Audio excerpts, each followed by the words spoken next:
拔腿开溜，这个行窃的过程根本不到10秒钟，下手是相当的迅速，可见这名嫌犯似乎早就已经锁定目标。而这起窃案就发生在5号的下午4点多，台南北门路跟民族路人行道的商场附近。事后车主呢回到了爱车的旁边，发现自己的钱包怎么不见了，当然也报警求助。只是更可恶的就是被害人发现这名嫌犯竟然事后拿着他的信用卡去盗刷，真的让人的气炸了。现在被害人也把这个监视器画面给 PO 上网，要大家提高警觉，并希望警方能够早点的抓到这名可恶的嫌犯。以上是我们得到的最新消息，把时间镜头交给棚内。好，多谢贾凯。继续嘛是上新的消息，要来关心新北市新增一栋社区的大楼，有一个有心的妇人人，伊带3岁后生要倒转去，一个到8楼电梯门开了后，煞互厝边饲的狗仔咬着伤，其中3岁伊的后生面仔互狗仔咬2个空喙，老母去同时为了要保护囡仔，手骨同款互狗仔咬着伤。下早动保村的人赶紧来到现场调查，详细情形连线记者张培珠来带咱了解。培珠。好，各位观众，新北市新庄这处社区在昨天傍晚是经传有一名孕妇带着她3岁的孩子遭到邻居的犬只攻击咬伤，那么一度传出呢是遭到比特犬咬伤。不过今天我们查证到饲主他说他的犬只是叫恶霸犬，不过呢因为当时候饲主他并不在家，没有看管好他的犬只，咬伤了邻居。现在动保处呢他们也要将依这个动保法来进行裁罚。我们先来听一下动保处的说法，饲主的犬只没有管好，然后把它输中咬到人，那这一部分涉及违反到动保法的20条之2。那如果是凶猛性的犬只，我们将会给予裁罚3到15万。那么当时呢，这个孕妇她是带着她的3岁孩子要搭电梯回到家，但是呢，这个电梯一打开，他们才到了走廊，就遭到这个恶霸犬来攻击。男童他身上呢，脸部是有2处的咬伤，腿部有1处的咬伤。那么妈妈呢，在旁边想要阻止，手腕呢也遭到抓伤，流血了，双送医。那么经过了解呢，当时候这个饲主他们并不在家，狗突然冲出家门来咬伤邻居。这个部分呢，一早动保处的人员他们也到达现场，要来针对这个饲主的部分要来进行调查，并且裁罚，也要还原整个厘清事发的过程。以上就是我们掌握到的最新情形，现场时间交还棚内。多谢培珠，同款嘛是社会消息，要来关心台中一个30岁郑小姐，甲他也是独生仔，互诈骗集团当作台马。对方讲是英国伦敦有华人系统的好野人，讲要寄落嚟，还佫有金手链要互伊，互海关扣起来，都要付600块美金的税金才会当领。到底敢是有影，或者是无影？详细情形连线记者叶嘉文来带咱了解。嘉文。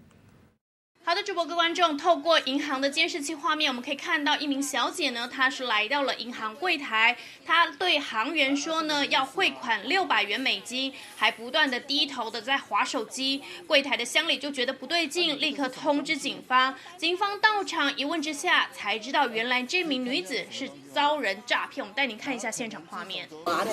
这个你认识吗？我认识啊，他寄的东西是那个手镯什么的。你这个是什么东西？说高单价的东西啊，它是高单价的东西。可以看一下是什么东西吗？手镯啊，什么？哪有可能金手镯不可能用寄的？还有那什么 Apple 的那个电脑跟手机。对呀，还劳力士金表呢。那包裹是谁要给你的？就是我朋友啊，然后对，他是菲利普。然后我昨天收到一个简讯，他跟我说包裹，这是快递公司的名字。他说包裹费用就是现在卡在吉隆坡，有一个当地的费用要付。这名女子表示说，对方呢是一名华裔的富商，2个人是在网络上认识，对方要寄金手镯还有劳力士等贵重的物品给他，但是呢却遭到吉隆坡海关卡关，必须得先缴600元美金的税金才能够领取。而警方和乡里一听，金手镯怎么可能用寄的，根本就是骗局一场，不断的劝说，才终于让女子相信她自己遇上的是诈骗集团，替女子保住了这600元美金。以上是我们在现场为你掌握到的最新情况，把时间交给棚内。赶紧带大家关心上新的风台消息。日基马风台下晝8點已經變做中度風台，按算今仔日下晡就會發布海面的風台警報，明仔載透早就會發布陸上風台警報。咱做伙來聽氣象局上新的說明。好，利奇马台风呢，它目前的位置呢是在鹅銮比的东南东方，大约770公里的海面上。我们预测呢，未来它会以每小时13公里的速度向西北，朝着台湾东北部的海面来前进。所以以这样的速度跟方向来推估的话，气象局预计呢会在今天下午发布利奇马的海上台风警报。那至于它的强度的部分呢，未来它处在的是一个海温相对比较偏高，而且它的垂直风切是比较弱的一个环境场的情况之下，它的强度呢，其实它已经在今天上午增强为中度台风，未来的强度还会持续的增强，而且暴风半径也不排除有在扩大这种情况。所以以它这样的时间点跟强度影响台湾地区的时间，目前来看的话，在8号的下半天一直到9号一整天是利奇马台风对台湾影响是相对比较明显的时间。那从今天来看的话，今天7号呢，今天外围沉降，在西半部地区可能还有一些焚风出现这种情形，而在东部的部分，可能外围可能零星的降雨。主要在8号的下半天，在台湾北部、东北部地区，我们预计可能有大雨甚至豪雨出现这种情形。那9号这一天是影响最明显，我们预计呢，在台湾西半部、东北部地区呢，可能都有这个豪雨等级以上的这种强度的降雨出现。所以从今天开始呢，长浪开始会影响台湾地区，那陆续随着台风的靠近，台湾地区特别在8号下半天到9号这一整天都会有比较明显，特别在北台湾跟中南部地区会有比较明显的风雨的这种情况，提醒大家尽早做好防台的准备措施。至于路径来讲，其实利奇马台风它所存在的环境是一个大低压带，就强度来讲，它未来就是水汽比较多，而且它影响台湾地区的时间速度的话，应该不会太快。那就至于它的强度来看的话，它的速度影响时间来看的话，它未来可能在受到东边的科罗莎台风跟在南海的低压的影响，它的导引气流可能比较复杂一点，但基本上综合研判所有的资料，这个台风未来朝向台湾东北部海面前进的机会相对是最高。那影响时间就在8号的下半天到9号一整天。提醒大家要特别留意这种现象。落底会变西北台吗？广义？其实西北台的定义它有它明确的定义，西北台它中心要通过彭佳屿到基隆之间，其实走花莲以北进入台湾附近海域的台风，它基本上都会在台湾地区呢引起西北风这种情形。所以西北台定义的话，只是在台湾地区北部里面其中的一条，但这台风未来会走台湾北部海面到北部陆地这个机会的话，那其实台湾地区的北部、东北部的机会，这个风雨的情况就会相对明显。而且这台风如果未来的行进的路径呢是比较靠近台湾的陆地，这样的情况相对就会更加的明显。那至于未来，即使在10号之后，台风会逐渐离开台湾地区，但是因为它是一个大低压带，水汽相对比较多，所以中南部反而是在10号台风逐渐远离之后带来的西南风带来的降雨，也不能小看它未来受到影响的情况。那如果说广义上面，如果说是会不会经过就是台湾到彭佳屿中间的这个西北台，有可能吗？其实这是我们预测未来的路径的其中一条了哈，但基本上广义来讲的话，这台风基本上是朝向台湾东北部的海面来影响台湾地区，所以走这样路径的话，台湾地区就会引起西北风。主要西北台就是比较靠近台湾地区，而且引发了西北风。除了台风的降雨会在北台湾地区带来明显的降雨、强风豪雨之外，其实地形的降雨，因为西北风正好跟雪山山脉是正交，所以未来在台北的山区、桃竹苗的山区，如果走花莲以北来通过台湾地区的话，其实这种效应的话，最强的雨量就会发生在桃竹苗跟北部的山区。所以广义上算西北台？对，广义来讲的话，西北台其实就是指花莲以北通过了台风，它引发了西北风，造成台湾地区雪山山脉的地形的降雨。那至于严格的定义来讲，西北台就是台风经过花莲以北，而且正好要通过澎嘉义到基隆之间，只是这样的差异而已。对花莲以北通过台风，其实北台湾地区就要注意强风豪雨发生这种现象。路警可能发的时间。基本上来讲的话，如果今天下午发布的话，今天深夜之后呢，有可能会发布陆上警报。好，咱拄则听到就是气象局上新的说明。另外，这方面嘛是上新的现场，要来关心无拉克风灾伫要10周年，行政院下早特别召开记者会，要来关心受灾者。另外嘛，希望会当整合跨部会力量，来顾到这届灾害经验，带大来看现场上新的情形。没有办法去阻挡台风的侵袭，但我们可以让灾害减到最低。那要减到最低，就要全民，包括政府一起来。我们可以避灾，可以减灾，让它尽量的影响到这个最低。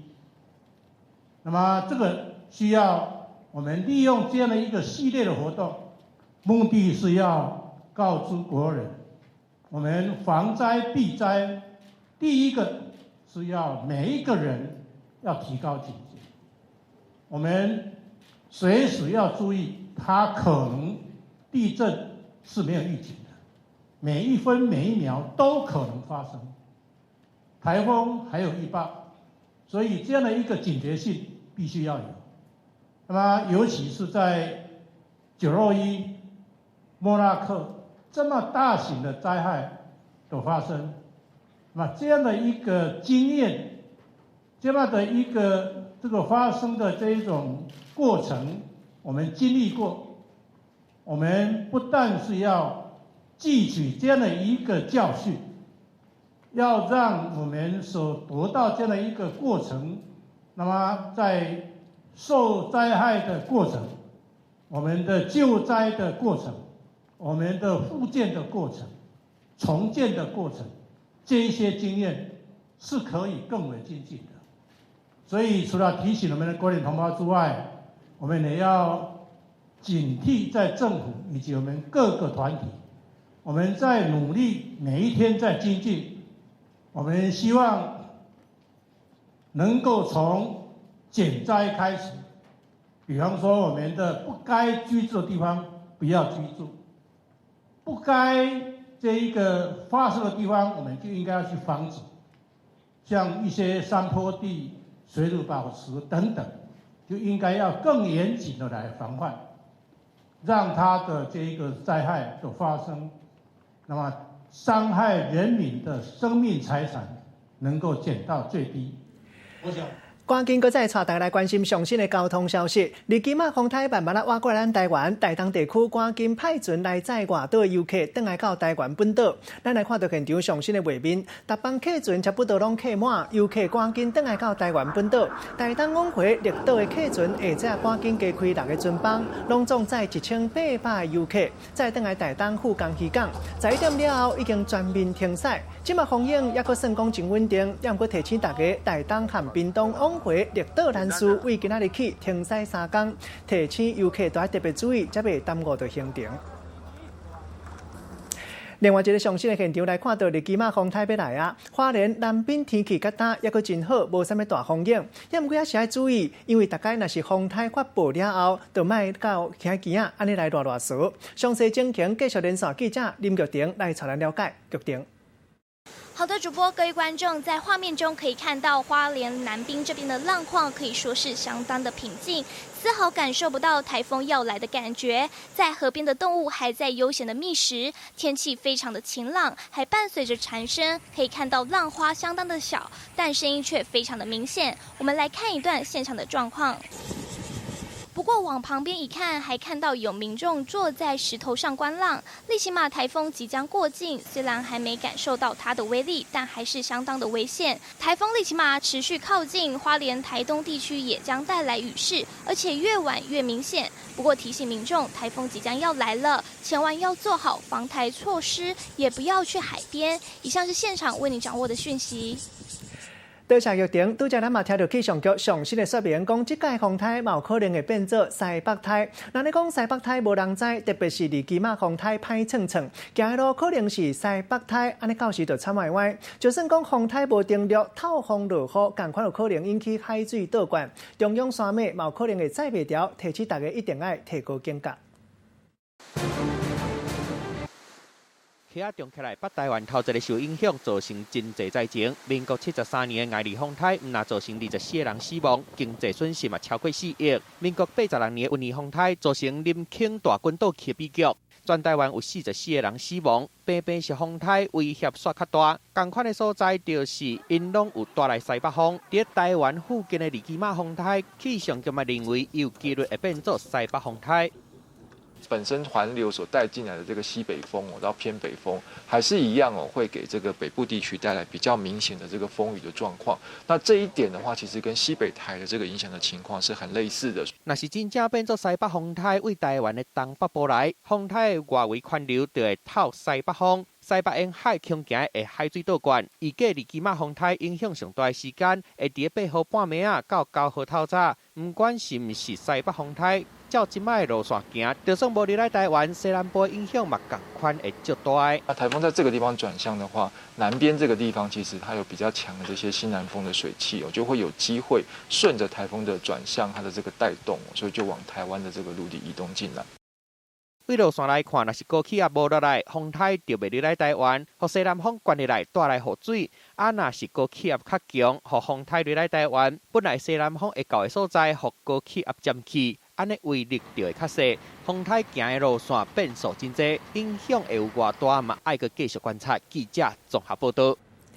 即届利基马风台看起来歹酷酷，高雄市经过持久上大雨灾情了，即马水利单位拢足顶真，针对着顶一届做大水的所在，即届拢赶紧加做工程，希望树头了灾，都毋惊树尾做风台。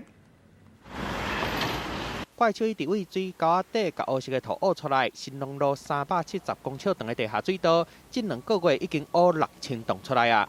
我们最近都会加班，把这边尽量赶完。就是这个画面，捌甲高雄市长韩国瑜讲的无灾害洗面，原因就是因为地下水道内底土伤高啊。今马利基马风台要来，工作人员敢会当赶紧赶工，已经可以有疏浚洪水的功能。工程单位有把握面对刷落来挑战，不过顶个月7、19大雨，还有这个所在是全欠水池，因为入水水道封起来，互欠水池无欠水的效果，结果议员就去法院告讲，市政府对职务无用心，即马工作人员唔拿赶工，嘛正式甲水闸拍开，把这个逢墙的部分大概也做了一些相关处理。那底下结构重层的部分呢，我们很多的一些设施、一些感电设施，我们也做了移除。它已经填起来了，会比较安心一点。另外，造成7、19三明区做大水的宝珠沟放弃的所在，市政府嘛早就请人甲补起来啊。5座大型的抽水站嘛已经准备好。面对利基马风台可能会带来的灾情，高雄市政府大家拢唔敢放放风。记者综合报道。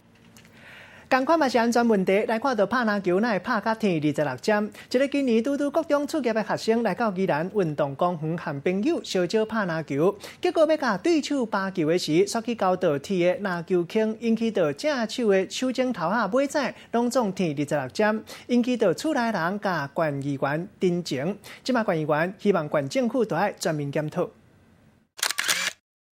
各中学生正手的尾二指有一个超5公分长的空喙，风天26点，这拢是因为伊拍篮球要甲人的球扒落来的时阵，互铁网啊挂掉的。一个国中篮球校队的毕业生3号甲朋友做伙伫宜兰运动公园拍球，想要扒人的球的时阵，煞互铁做的篮球网啊挂掉。当场会一直流天26点，议员接到家属陈情，要求县政府应该专门检查县内所有篮球场的网啊，包含罗东跟宜兰还有苏澳。都是用这个铁质网，这个部分呢，我们都是符合相关的一个规定了啊。我们也将相关的保险资料提供给家属。那后续我们会来协助家属争取相关的这个理赔。教育处讲，用斯电内斯的网啊无违反规定，民众嘛感觉那是好好用，袂有什么问题。你这样碰了就好了，你不要伸手进去啊。伸手进去网子里面，你是不是完了？不是裂伤就是断掉。我已经打了3、4年了，我从来没有受伤啊。就你自己要训练好。有些人是直接会去故意去抓篮筐或怎么样，没抓好会受伤。如果不要去刻意的话，应该我觉得还好，不会受伤。县政府讲已经有甲变形的篮球网拆掉啊，村的篮球网嘛会做全面的检查，看卖敢有需要拢换掉。家长嘛，干那希望卖有同款的代志搁发生啊。记者综合报道。人咧讲救人啦，亲像拍火，大家合同齐，甲一个查甫人为西西门救倒转来。这个查甫人伫新北市的邦桥新埔市啊，敢因为心脏强强塌掉咧昏去，拄好附近点头就是二小，赶紧打进前，甲伊做 CPR 急救。该在现场也有一寡护理师、医生、麻醉师经过，头一个时间嘛，参落去斗救人，总算甲这个查甫人为奈何桥救倒转来。快点，快点！市场内一个查甫雄雄昏倒去，伊现场都无喘气，心脏嘛无跳啊！加油，加油，加油！民众真热心，赶紧来斗相共。有一个护理师嘛拄好伫遐过，市场内的店头家嘛拄好是义消，大家合力做伙来救人，紧来做这个心脏按摩术 CPR， 先救人再讲。还有在呼吸。有人倒下了，然后我叫我老公赶快出来救，然后他把他。可能救醒了。伫个礼拜下晡2点外，新北市邦桥新埔市场有一个差不多50岁查甫人，伊身体无爽快，雄雄昏去。附近的鞋仔店头家，伊义消的工课已经做3年外，平常时有咧学 CPR 来救人。这边状况紧急，伊真成功来完成任务。那个时候心情是很紧张的，因为很想就是赶快把他救活，按 CPR， 希望他们能够起来。回想苏当时救人的过程，就敢若亲像咧甲死神扭大扫共款，一分一秒拢爱足注意的。而且唔但有消防队员，还有护理师、医师甲麻醉师，大家做伙来协助，成功把这查甫人的命甲救转来。急救到一半的时候，那就是刚好2位热心的民众，请他们就是帮我们给氧，然后另外一个就是帮忙我们协助打那个静脉注射。根据了解，这个昏倒去的查甫人，好亲像是心脏塌掉的，才会安尼昏去。加在有这热心的民众，才通把这个查甫人对鬼门关甲救转来。记者综合报道。搁再来关心大陆全面限制自由行团客来台湾佚佗，嘛影响到日月潭收水的活动。像讲南投县县长林明珍即马就真烦恼，毋若是影响到日月潭的收水活动。另外，南投世界地美博览会，也有明年南投灯会3个大活动，可能拢会影响到。火星伫咧空中甲抛线，呈现天女散花的景象。这个气势真正扬。南投灯会出名的中庆东娘火龙，逐场表演来看的人拢足济，吸引要几万人来看。不过今年可能因为大陆限缩受到严重的影响，中国大陆伫8月开始全面限制大陆客来台湾自由行，9月开始连这个团客嘛要做伙来限缩。安尼影响到观光业真严重，特别是这个南投县日月潭这个上万人的收水，大陆有千外个选手来报名，还有双十节举办的世界地球博览会，嘛有可能去受到影响。这是我们不乐意见到的事情，对我们各方面的活动，还有我们的经济，还有我们的旅游啊，都有很大的影响哦。希望说政府重视这个陆客不来台湾的这个政策的要怎么来做一个反击？我想这个是政府应该负起当前的这个责任。大陆目前取消的是这个个人佚佗的签证，也若文化观光、经济交流这些签证是还未取消。大陆是不是会进一步做伙来甲限制？县长希望讲相关单位都爱先来完成规划，来和大陆各代办来确认，确保参与的大陆团体会当顺利来台湾，莫来去影响到两岸的运动文化交流，安尼才会当互活动通照期来举办。记者综合报道。个人活动嘛影响到来关心第56届金马奖，新历11月23上场，参加比赛作品报名到7月底。因为去年金马奖讲到统独敏感的话题，中国大陆官方媒体会知影，伫咧官方的微博讲，国家电影局要暂停大陆影片含人员参加今年金马奖。现场详细情形，连线记者由严竹来带咱了解。严竹。是主播观众去年金马奖上获得最佳纪录片，台湾导演傅余在致辞的时候说，希望我们的国家可以被当成一个独立的个体看待。当下呢这一番话呢是引起台湾独立的一个争议的说法。那么当下这番话呢也引来中国影帝图们还有一些中国的艺人不满。结果没想到呢，就在今天早上，中国大陆的媒体呢就透过微博宣布，来自国家电影局的消息是指出，要暂停所有大陆影片还有大陆的人员参加今年的金马奖，只是为什么要暂停却没有说明原因哦。不过根据了解，今年金马奖的剧情片只有148部，比起去年的228部少了80部电影。而中国导演张艺谋也不会参加今年的金马奖。对于这个消息呢，金马执委会是表示，如果消息属实，但会觉得很遗憾。不过金马奖已经进入评审阶段，而各项的这个金马奖的活动也会照常举办。而行政院发言人则说，中国片面限制中国艺人或者是影视工作者参加台湾知名的影展，是中国方面的损失，认为他们不应该用政治打压艺术创作或是言论自由。以上是我们掌握到的最新讯息。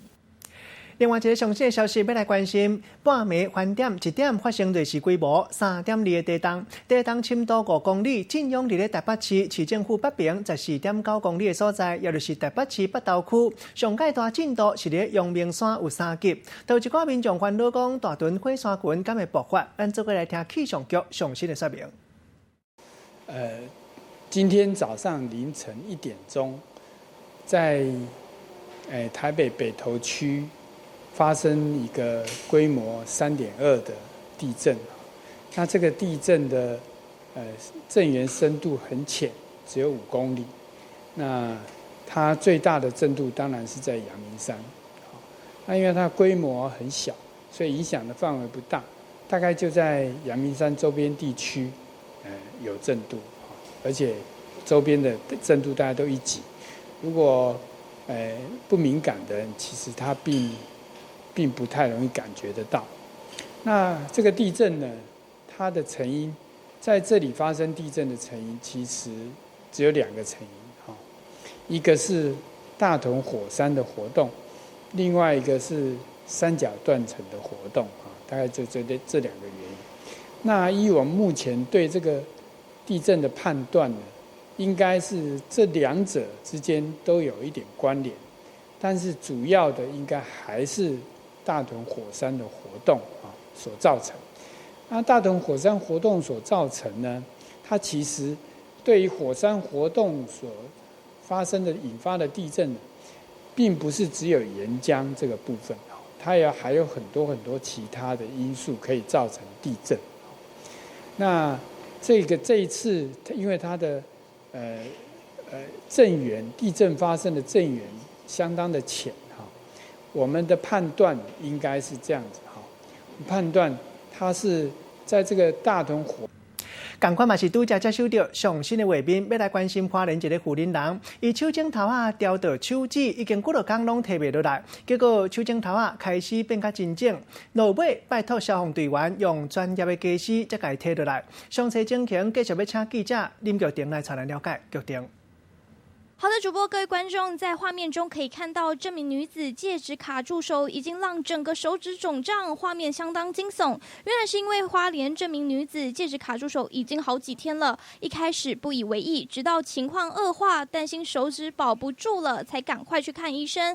但因为这个是钢戒，材质相当的坚硬，没有适当的器具可以处理，医院迅速的通报消防队求助。我们来看一下稍早一段的访问。卡这个戒指时间已经很久了，而且肿胀得很厉害，里面都长脓包了，而且都流出这种恶臭味，这个可能有危险，你必须要到消防队去先把这个戒指拔起来。消防队员赶到现场，使用专业的器具，才顺利的将戒指切断移除。提醒民众，如果有物品卡在手指上太久，千万不要强行摘下，应该要赶快就医，以免造成2度伤害。以上是现场为你掌握到的讯息。继续来关心，同款嘛是拄才接收到上新的画面，这是高雄三民区大丰1路有一间小食店，半暝有啉烧酒的人在这冤家路坐，原来是店内底一个查某人客啉烧酒了后讲话伤过大声，引起到隔壁桌2个查某人无欢喜，互相牵酒干引起到起骹动手的情形。详细消息继续连线记者贾凯来带咱了解。贾凯。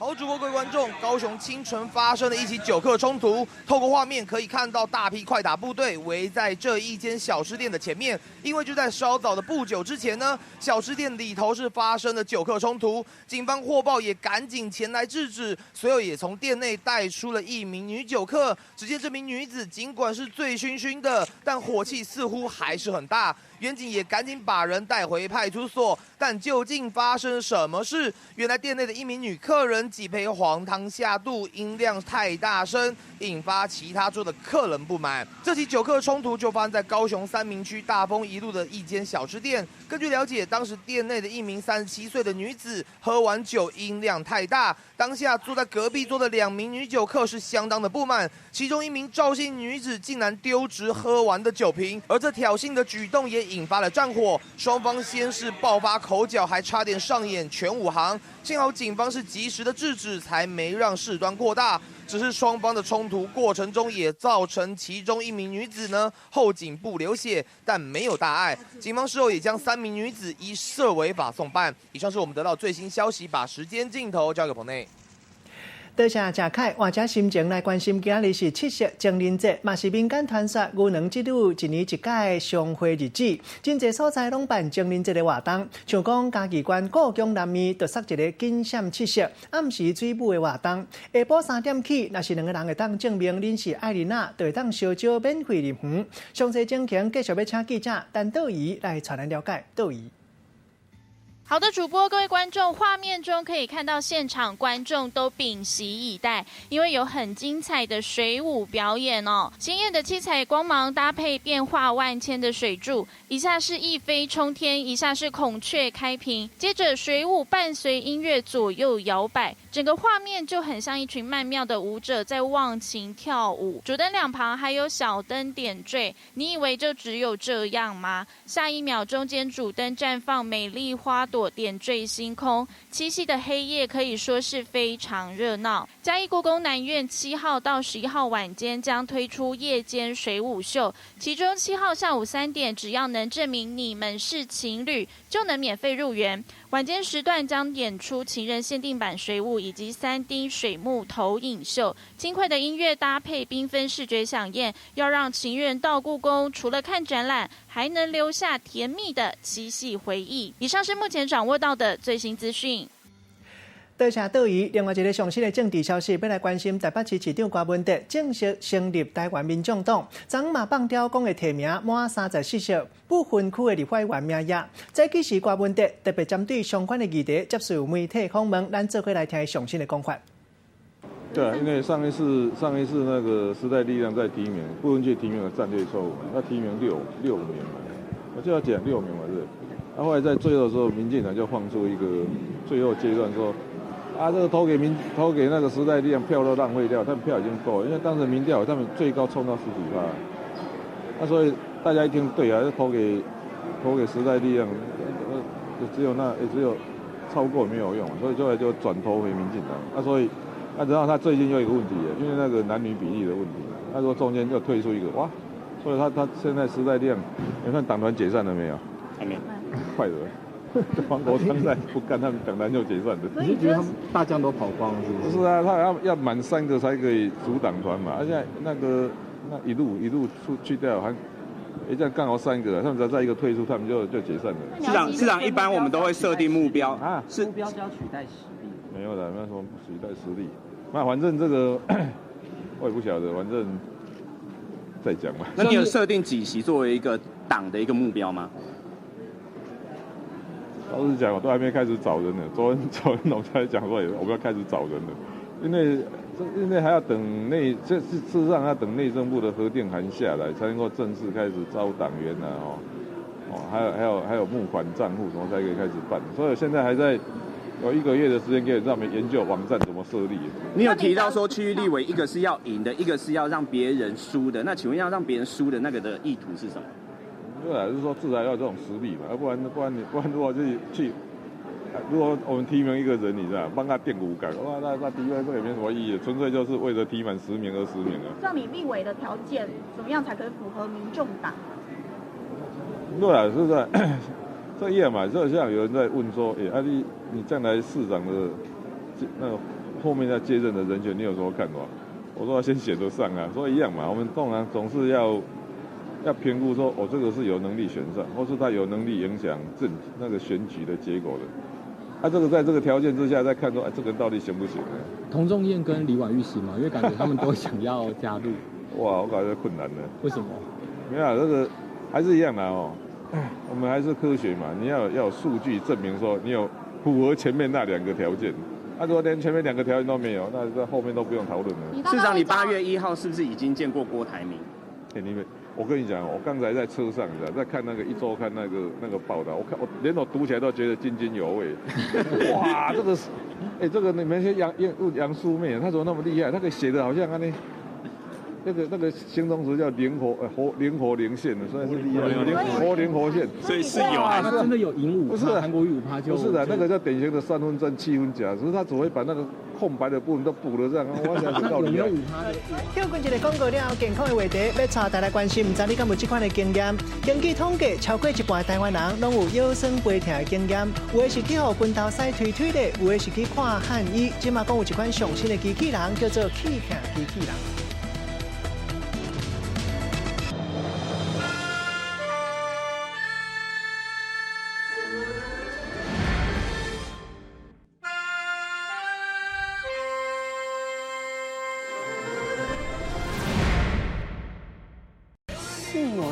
担心他不会回来，有一点担心。这几天谢谢叔叔阿姨的照顾，希望小圆圆是你赐给我的新公公。你干嘛？每周1至周5晚间8点，《女兵日记》语义报道。8月30日起，每周5晚间10点，你那边怎样？我这边 OK。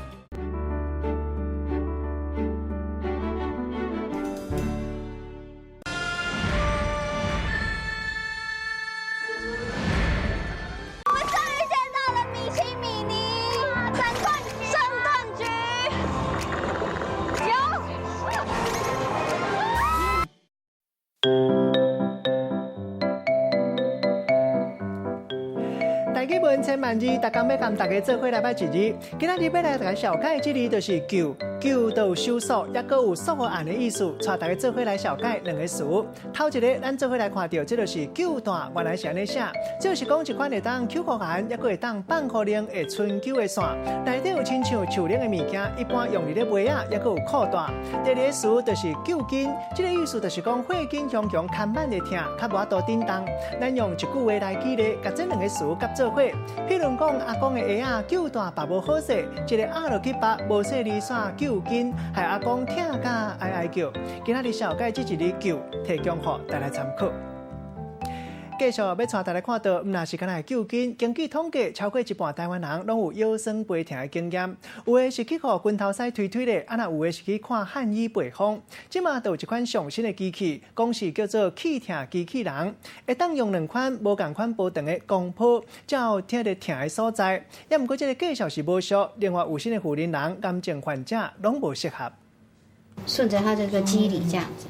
配方过无3分钟，就规个拢足红的，腰痛、肩胛头酸痛，找中医来通血咯。你就发现它其实原因是出在它的肝肾这个部分已经老化亏虚了，所以我们就会开始给它补气啦，补一些我们说的这个补肾气，然后养气血。现代人姿势无好，生活无正常，常常感觉腰酸背痛。传统的疗法，不管是抓铃、针灸，还是配方，拢真受病人的欢迎。啊，惊痛也是袂堪要别人出来抓铃的人，最近嘛出现一种新的技术，就是雷射机器人。这样。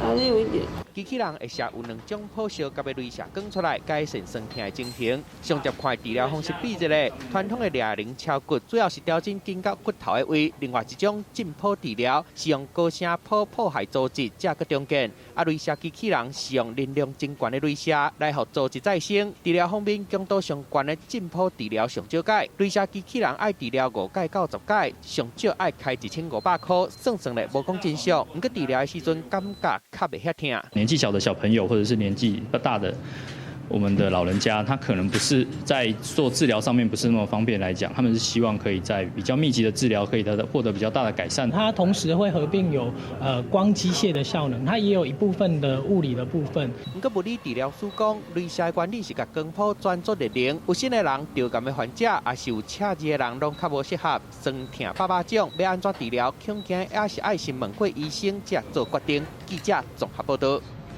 跳过一个广告了，继续要来关心这个画面，这是南非野生公园提供游客会当坐游园车，买当家己驶车入去驶啊生活的地盘，但不过特别注意安全问题。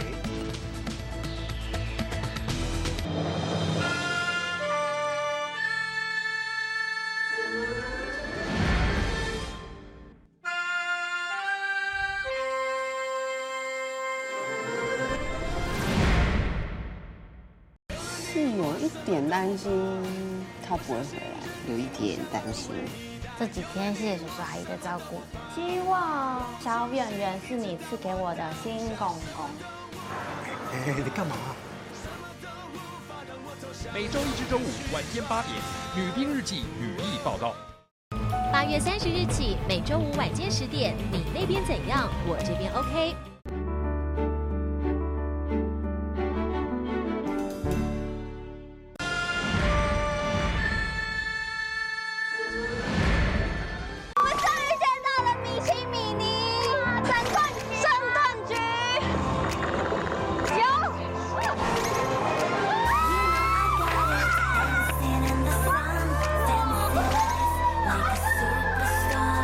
我们拿那么多，我们吃得完吗？可以。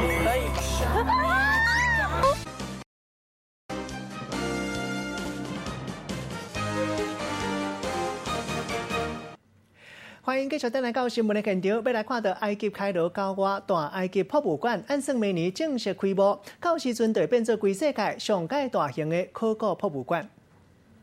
金色的石棺金光闪闪，虽讲有用塑胶布围起来，不过嘛是让人感觉到这神秘的。这是有3000多年历史，古埃及法老王图坦卡蒙的石棺，埃及政府头一届要甲修复。The state of conservation of the coffin is very fragile because it was never restored since the discovery. 金色的石棺有超过2公尺长，超过1公尺悬。以前拢待伫咧埃及的帝王国，7月拄搬去明年要开幕的大埃及博物馆，伊计爱用上少8个月时间来修复。图坦卡蒙是全世界上有名的古埃及的法老王，伫西元前14世纪18岁还是19岁时阵过身。伊的石棺3000多年来拢唔捌互头乌蒙的人挖到，一直到1922年。英国考古学家赫华德卡德去挖，才甲古墓阁有5000件珍贵的陪葬品挖出来。Over 8 months, the preservation work will be done on the outermost coffin, which is made of wood and gilded with gold. 落尾考古学家卡德咧发现，阁有法老王的酒残传出来。迄当阵上早入去到古墓内底的人，一个死去，包括赞助商卡勒邦伯爵，伫1923年因为互网定着感染过身伊，阁有伊的好朋友古尼德一世，嘛伫同年因为肺炎死去。或者个石棺，互人感觉更加神秘。明年大埃及博物馆要伫开罗高瓦开幕，全世界有名的金色石棺，到时阵一定会请真侪游客去参观。记者综合报道。镜头扫来去南非，看到南非的野生公园提供游园车，卖当游客家己驶车入去了解西亚生活的地盘，也毋过都要特别注意安全问题。车一只一只排着队，要来参观南非一间野生动物园。雄雄上头前的车有状况，一只狮趴伫咧车顶，开始耍马库尼亚，甲镜搬来搬去，差一点仔用歹去。车主一紧急，甲车驶叮当，一只狮赶紧徛起来。但是伊也是毋肯落车，敢讲伊想要坐便车。这只狮行一个了后，敢亲像咧驶圣地，卡了一拍，马库尼亚就歹去啊。着惊这只狮继续乱落去，会发生意外。随行的游园车轻轻空空，要来用声甲伊赶走。车主嘛偷偷驶倒退，总算是甲狮赶落车。其实野生动物园本来就是狮仔的地盘，狮大王伫散步，游客的车就算搁较济、搁较大只，嘛只会使乖乖缀伫咧后壁。路若是互狮占去，游客开车互砸，马就爱等，啊无就爱踅路。一个大自然内底，也是万兽之王上大。记者综合报道。过来看到咱高雄寿山动物园办一个夏令营的活动。你们可以先去看乌龟哦。囡仔手的一人一支起面啊，不过因唔是要替家己洗嘴，因即届任务是这拍伫涂骹的树菇。它的盾甲跟盾甲之间，因为它们这边在生长，有时候会卡一些东西。你把它刷掉的时候呢，它就会长得非常的漂亮。囡仔摕起面啊，这边录完换录迄边，这只录完换录后一只。第一次帮乌龟刷龟壳，就是会有那种，就像一般在刷牙的那种感觉。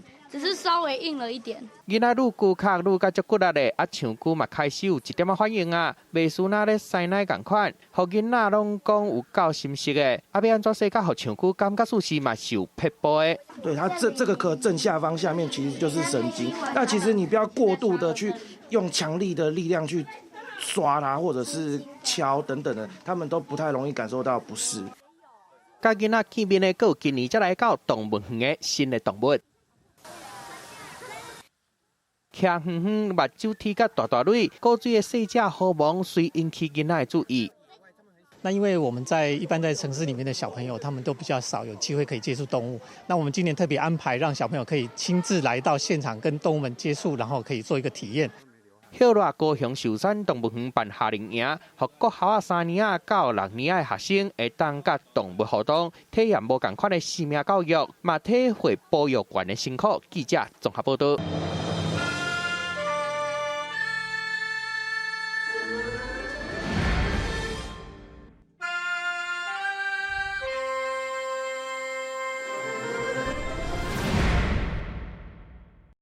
是有一点担心他不会回来，有一点担心。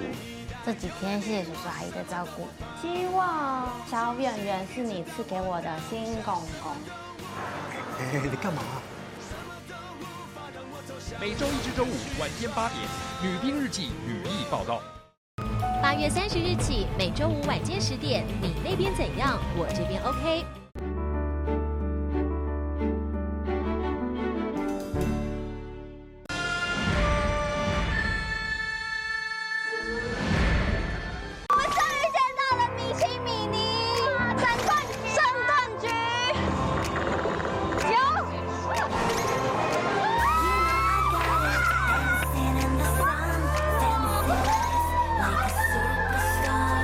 我们拿那么多，我们吃得完吗？可以。超可爱。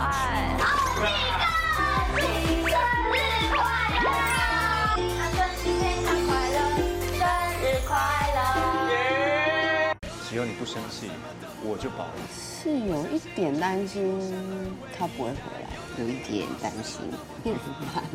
晚一点我会去客房把东西收一收就带回去了。这几天谢谢叔叔阿姨的照顾。月老爷爷，希望小圆圆是你赐给我的新公公。你干嘛？我是在关心你。每周一至周五晚间8点，《女兵日记》女艺报道。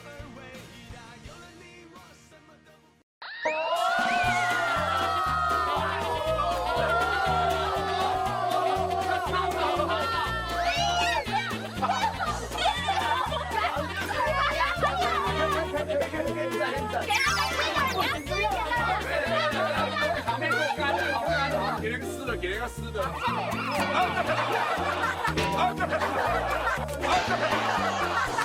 他的妆不见了，那个。晚间8点，特意3国字。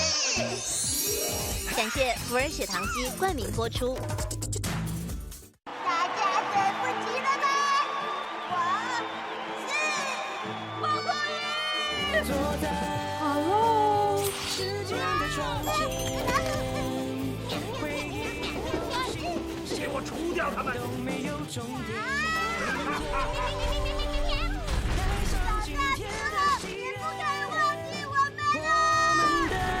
小猫巴克里。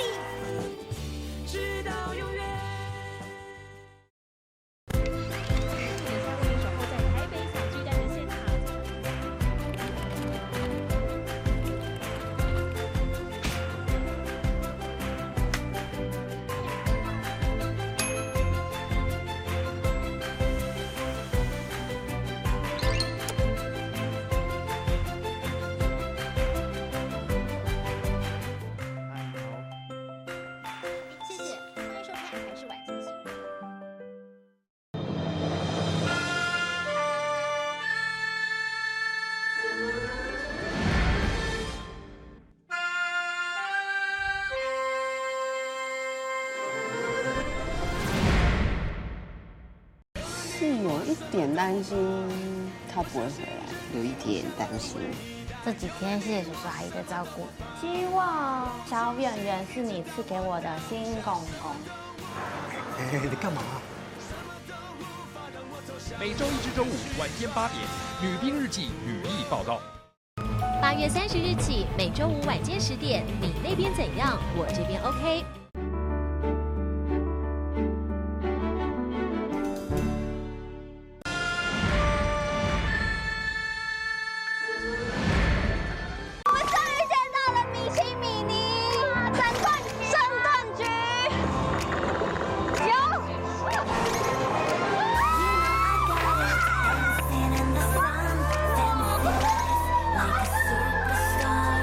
我们拿那么多，我们吃得完吗？可以。好可爱。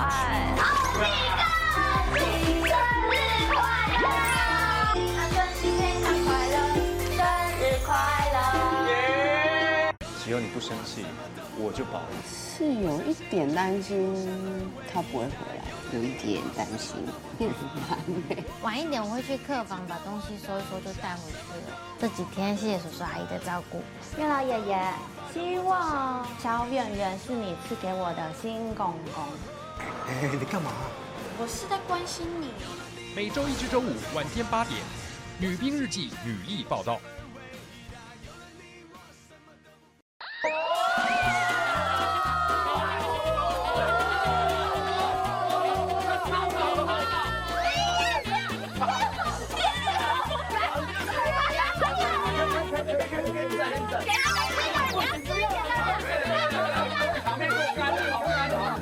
给那个湿的。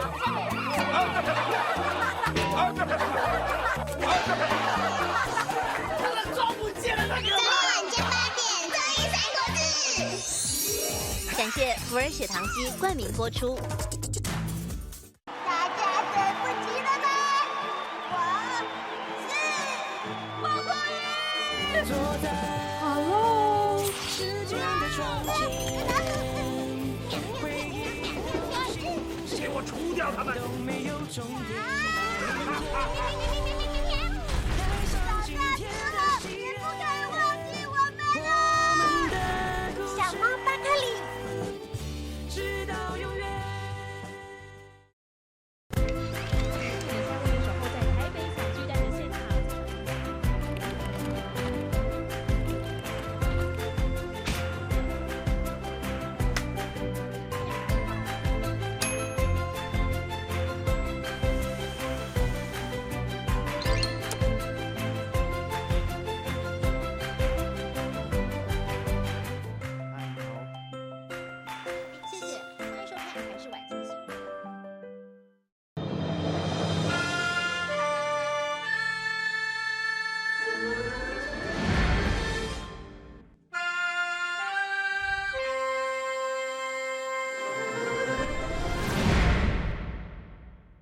是有一点担心他不会回来，有一点担心。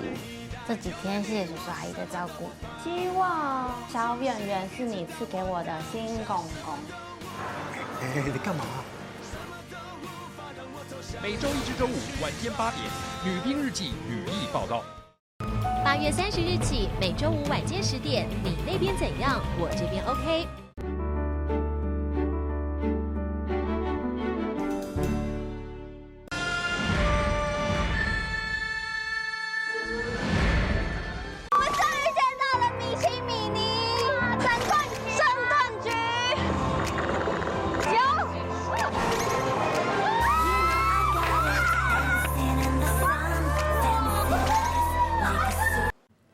好久伫网底看戏看人底，新闻上尾要来欣赏，这是波兰一间农场的主人甲面某收留一只野生的送子鸟，甲鸟仔当作宝贝动物，逐工拢酷大甲收敛。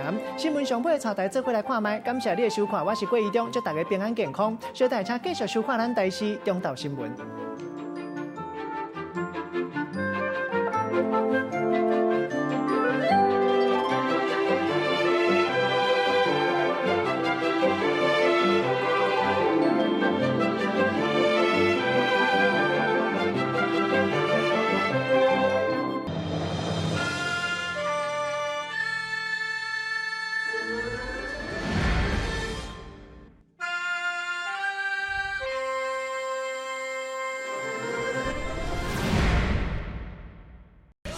有一点担心他不会回来，有一点担心。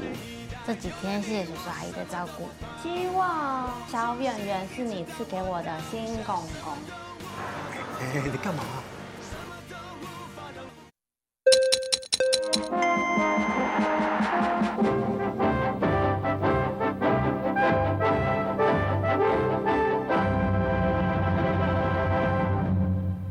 晚上好，欢迎收看8月7号的台视午间新闻，我是吴凯文。新闻开始，马上来关心台风的最新动态。利奇马台风已经增强为中度台风了，估计影响台湾的时间点强度会来到中台上线。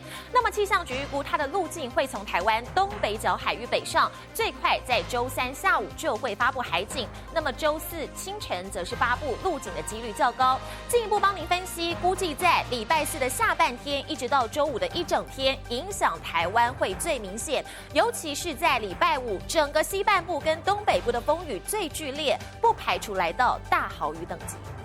天气晴朗，还有些闷热。利奇马台风越来越接近台湾，7号早上已经增强为中度台风，强度在升级。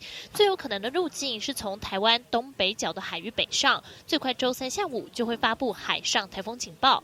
路径周4清晨发布的几率比较高。气象局估计，台风的中心礼拜5的深夜最靠近台湾，影响最明显的时间点就是从礼拜4的下半天开始，一直到周5一整天。如果今天下午发布的话，今天深夜之后呢，有可能会发布陆上警报。8号的下半天一直到9号一整天是利奇马台风对台湾影响是相对比较明显的时间。